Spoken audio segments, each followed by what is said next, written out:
going after this b6 pawn. It just seems to me like Bosny's going to have fun with us. Let's go to the only game that we haven't looked at so far this round, and that would be Sergey versus Kazım Gulamali. Looks like a pretty solid structure. Let's see how we got here. Looks like an Italian. And by the way, Sergey's game in the Italian, I believe it was against Tatev Abrahamyan, where he played as black, is like the featured game in Sam Shanklin's new book.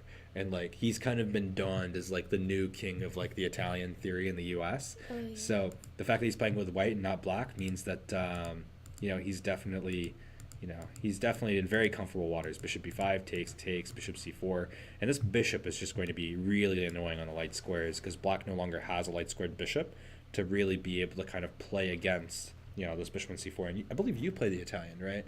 Yeah. Yeah, so you're pretty comfortable with these positions. I know I've seen you play different lines of the Italian. We won't get into those on stream.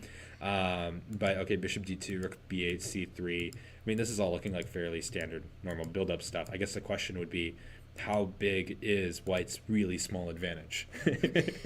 So, g6, after g6, black's advantage looked pretty solid. Well, white's advantage looked pretty solid. And black's position looked like it didn't really have any weaknesses, but white does have the bishop pair and more centralized pieces. Yeah, one thing that really stands out to me, like already, just like first glance, f5 is a really weak square, and I think that's the key idea behind bishop d3. We now have this idea of bishop to f5. We also have this idea of knight to f5, and we're going to be able to generate pressure both against the bishop on e7 and this pawn on d6. And I think using this idea of the fact that we just have more centralized pieces, we can kind of outmaneuver white a little bit. There's a lot of tactical ideas where you play knight f5 and then knight takes g7, for example, that black is not going to have to constantly think about. And we might play knight to f5. Does black really want to play bishop to f8? It's probably the right thing to do, but psychologically that can be a very tough thing in these rapid games. And already look at like the time difference, right? Ehrenberg is very comfortable right now with the 3-minute edge. And that is why black played g6 to stop all of white's f5 ideas, and then Ehrenberg plays knight b3, just trying to pressure the queen side a little bit.